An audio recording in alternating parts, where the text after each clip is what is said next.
Il fut un temps où tu pensais que ta valeur dépendait de ce que les autres disaient de toi, que ton estime de toi montait ou s'effondrait selon l'opinion des autres, les succès obtenus ou les erreurs commises.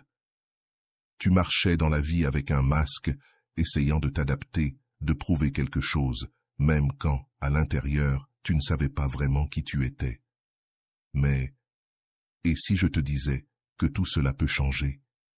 Qu'il existe une philosophie millénaire capable de te redonner le contrôle de toi-même, de te renforcer de l'intérieur et de t'aider à construire une estime de toi si solide qu'aucune critique, aucun échec, aucun rejet ne pourrait l'ébranler. Les anciens stoïciens comme Marc Aurèle, Épictète ou encore Sénèque ont affronté des guerres, l'esclavage, des pertes, des trahisons, mais ils ne se sont pas effondrés.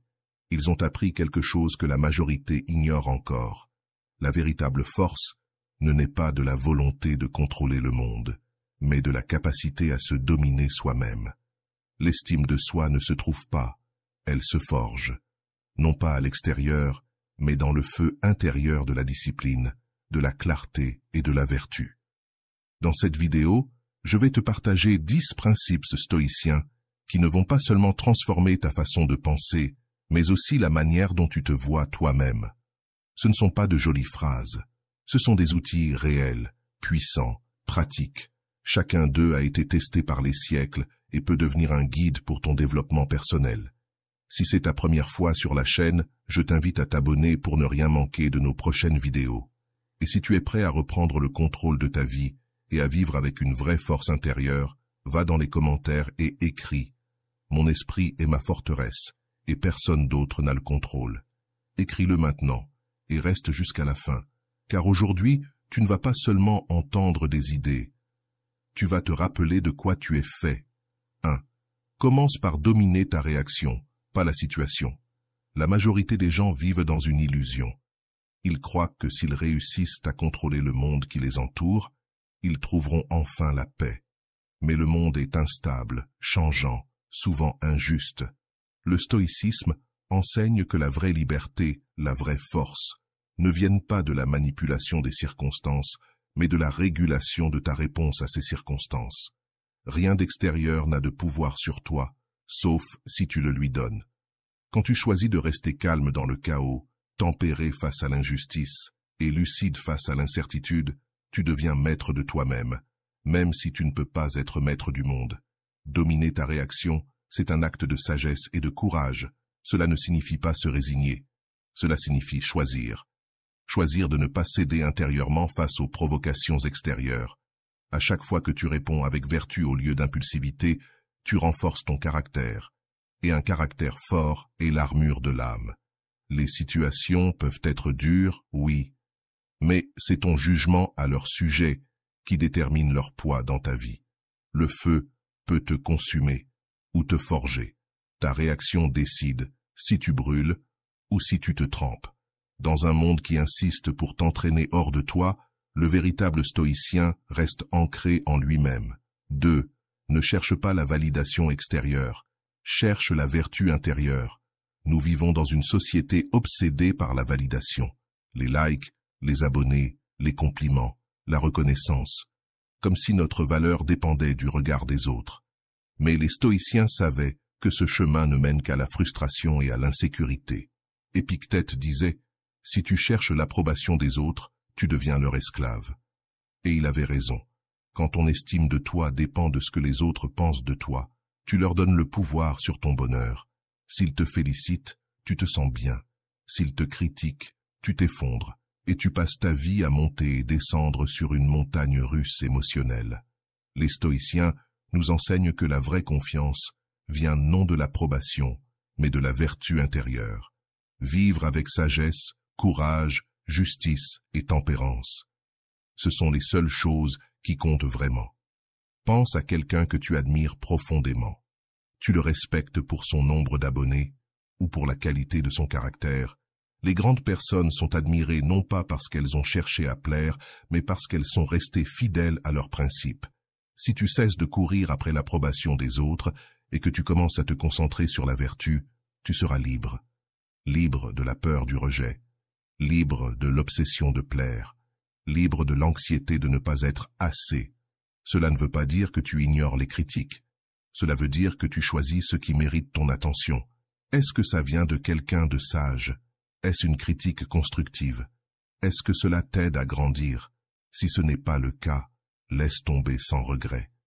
Quand tu construis ton estime sur la vertu plutôt que sur la validation, plus rien ni personne ne peut t'abattre. Tu n'as plus besoin que le monde te dise que tu vaux quelque chose, car tu le sais déjà. Et c'est cela, la véritable estime de soi stoïcienne. Une estime inébranlable, fondée sur ton propre caractère. Les stoïciens comprenaient que ressentir des émotions est naturel, mais laisser ces émotions diriger nos actions est dangereux. Épictète disait « Ce n'est pas ce qui t'arrive qui te trouble, mais la façon dont tu interprètes ce qui t'arrive. » En d'autres termes, tu décides si une émotion te consume ou si tu la gères avec sagesse. Pense à la colère. Si tu la laisses croître sans contrôle, tu peux dire ou faire quelque chose que tu regretteras. Pense à la peur. Si tu la laisses dominer, elle peut te paralyser et te faire manquer des opportunités. Mais si tu apprends à observer tes émotions sans y réagir impulsivement, tu récupères ton pouvoir. Les stoïciens pratiquaient la discipline émotionnelle. Cela ne veut pas dire réprimer ce que tu ressens, mais apprendre à répondre plutôt qu'à réagir. Parfois, il suffit de quelques secondes de réflexion pour éviter une décision irréfléchie et agir avec clarté et raison. Rappelle-toi, une émotion n'est pas un ordre, c'est un signal. Tu n'as pas à la laisser te contrôler. La colère, l'anxiété, la peur, toutes peuvent être maîtrisées si tu ne les nourris pas avec des pensées destructrices. Lorsque tu apprends à diriger tes émotions au lieu de te laisser diriger par elles, tu deviens inébranlable. Peu importe ce qui se passe à l'extérieur, car à l'intérieur de toi, il y a la paix, la clarté et la force. Et c'est cela, la vraie liberté stoïcienne. 6. L'adversité est une opportunité de grandir. La plupart des gens craignent l'adversité. On voit les problèmes comme des punitions, les échecs comme des défaites et les difficultés comme des obstacles qui nous freinent. Mais les stoïciens voyaient les choses autrement. Chaque difficulté est une occasion de se renforcer. Marc Aurèle l'a exprimé ainsi. Ce qui fait obstacle au chemin devient le chemin. Cela signifie que les obstacles ne sont pas des barrières, mais des outils de transformation. Ce ne sont pas des fins, mais des moyens d'atteindre la grandeur. Imagine deux personnes confrontées à la même crise. L'une se lamente, s'effondre et sombre dans la désespérance. L'autre, au contraire, utilise ce moment comme un test de sa force. Elle apprend, s'adapte et devient plus forte. Laquelle des deux triomphera selon toi? Tout grand accomplissement naît de l'adversité. Les leaders, les philosophes, les penseurs, tous ont connu des moments de douleur. Mais au lieu de se demander « Pourquoi cela m'arrive ?», ils se demandaient « Comment puis-je grandir à partir de ça ?» Les stoïciens pratiquaient la résilience. Ils n'évitaient pas la douleur, ils ne fuyaient pas la souffrance, ils l'affrontaient avec courage. Ils savaient que chaque difficulté était une occasion d'entraîner leur esprit, leur patience et leur caractère. Alors, la prochaine fois que tu rencontres un problème, ne demande pas « Comment je m'en sors ?» Demande « Qu'est-ce que je peux apprendre de cette situation ?» Et « Comment puis-je transformer ce défi en force ?» Quand tu adoptes cet état d'esprit, ta vie change. Tu ne te vois plus comme une victime, mais comme un guerrier. Un guerrier qui voit dans chaque bataille une chance de s'améliorer. 7. L'adversité est une maîtresse exigeante mais précieuse. Quand la vie te frappe, tu as deux choix, te plaindre, abandonner, ou apprendre et t'endurcir. La plupart choisissent la première option, mais les stoïciens savaient que la grandeur naît dans les moments les plus difficiles. L'adversité n'est pas ton ennemi, elle est ton enseignante. Marc Aurèle disait « L'obstacle à l'action fait avancer l'action. Ce qui barre le chemin devient le chemin. Chaque obstacle est une opportunité déguisée. Ce n'est pas quelque chose qui te freine, mais qui t'oblige à grandir. Pense à tous les accomplissements importants de l'histoire. Est-ce que quelqu'un a jamais atteint la grandeur sans affronter d'obstacles? Chaque héros, chaque sage a été forgé dans l'épreuve. Les stoïciens ne voyaient pas les problèmes comme des malédictions, mais comme des épreuves nécessaires. Sénèque disait « Comme le feu éprouve l'or, l'adversité éprouve le caractère. Sans défi, pas de croissance. La clé, c'est de changer ta manière d'interpréter les difficultés. Ne demande pas « Pourquoi moi ?», mais plutôt « Comment cela peut-il me rendre plus fort ?» Chaque crise est une chance d'améliorer ta résistance mentale, de développer de nouvelles compétences, de renforcer ton autodiscipline et de découvrir qui tu es vraiment. C'est dans les épreuves que ton vrai caractère se révèle. Les stoïciens affrontaient chaque difficulté avec courage et détermination. Ils n'étaient là pas passifs, ils agissaient. Alors la prochaine fois que la vie te met à l'épreuve, rappelle-toi, ce n'est pas une punition, c'est une opportunité. Et si tu la saisis, tu en sortiras plus sage, plus fort et plus invincible que jamais. 8. La comparaison est l'ennemi de l'estime de soi. Nous vivons dans une société qui nous pousse sans cesse à nous comparer aux autres. Les réseaux sociaux nous exposent à ce que les autres possèdent, à ce qu'ils accomplissent, à ce qu'ils sont. Et dans ce jeu sans fin de comparaison, notre estime de soi souffre. Mais les stoïciens savaient que se comparer est un piège mental. Sénèque disait « C'est un manque de discernement de comparer ce qui ne peut l'être. Chaque personne est unique, avec son propre chemin, ses circonstances et ses défis. Se comparer revient à évaluer une œuvre d'art en la comparant à une autre qui n'a rien à voir. Quand tu te compares, deux résultats sont possibles. Soit tu te sens inférieur en croyant que les autres ont plus ou valent mieux, soit tu te sens supérieur, ce qui nourrit l'arrogance. Dans les deux cas, ton estime de soi en prend un coup. Les stoïciens nous rappellent que la seule vraie mesure de valeur est intérieure. Il ne s'agit pas d'être meilleur que les autres, mais meilleur que soi-même. La seule compétition valable est celle avec la personne que tu étais hier. Imagine un coureur qui se concentre plus sur le voisin de piste que sur sa propre course. Il disperse son énergie, il se déconcentre et il stagne. Se comparer, c'est se détourner de son propre progrès. Ta vie, tes réussites, tes batailles sont uniques. C'est là ta vraie mesure de succès. Concentre-toi sur ton chemin, tes objectifs, ce que tu peux contrôler. Ne mesure pas ta valeur selon ce que les autres ont ou font. La seule valeur qui compte, c'est celle que tu te donnes. Quand tu cesses de te comparer, ton estime de toi se renforce, parce que tu réalises que tu es déjà suffisant, tel que tu es. 9. Sois autosuffisant, mais sache accepter l'aide quand c'est nécessaire. L'autosuffisance est une vertu centrale du stoïcisme. Épictète enseignait que l'homme sage ne dépend pas des circonstances extérieures ni des autres pour trouver la paix intérieure. Un stoïcien fort est quelqu'un qui peut rester debout, même quand tout semble s'écrouler autour de lui. Mais cela ne veut pas dire vivre en isolement. Ne refuse pas de demander de l'aide quand tu en as réellement besoin. Trop souvent, nous confondons l'autosuffisance avec l'orgueil ou l'entêtement. On se dit à soi-même « Je n'ai besoin de personne pour avancer ». Mais les stoïciens nous rappellent que, même si nous devons chercher à résoudre nos problèmes avec nos compétences et nos ressources internes, nous ne sommes ni invincibles ni infaillibles. Il y a des moments où l'aide des autres peut être l'impulsion nécessaire pour continuer.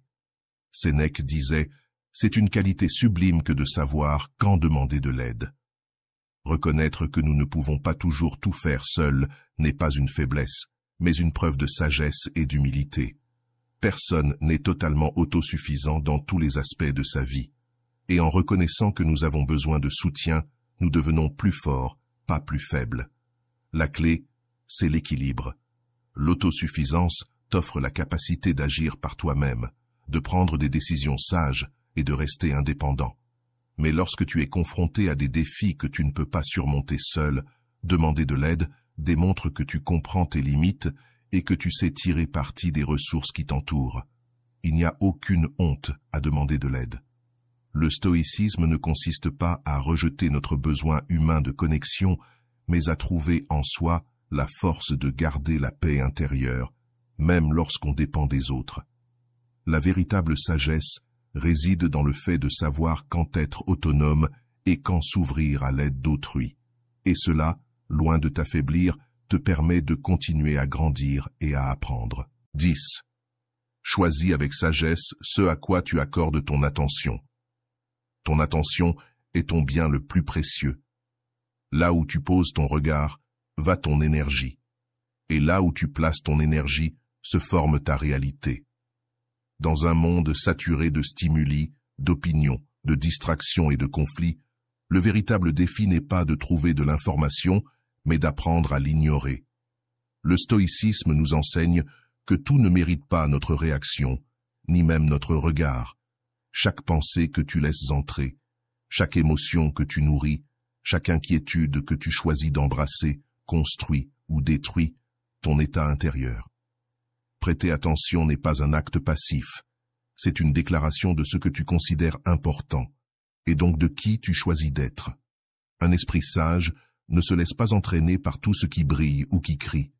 Il apprend à discerner, à filtrer, à protéger l'espace sacré de son esprit. Ce que tu laisses entrer influence tes décisions, ton humeur, tes valeurs.